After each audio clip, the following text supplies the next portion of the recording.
Hello guys and welcome to our channel. Today I will show you how you can perform reverse Google image search on the Samsung Galaxy S23 Ultra.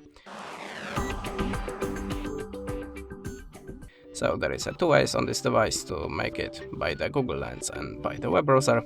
So I will start from the first method. So at the start we have to open the Google Photos.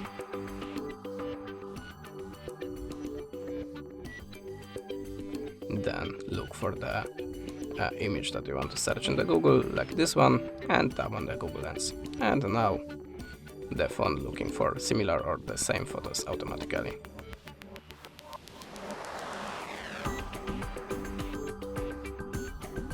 And now it's time for the second way. Just go to the Google Chrome or your web browser, go to the google.com,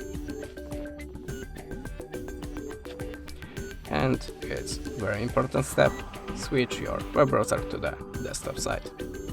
Now just on this little camera icon and tap on the upload a file. Now allow permissions to gallery and look for the photo again like before.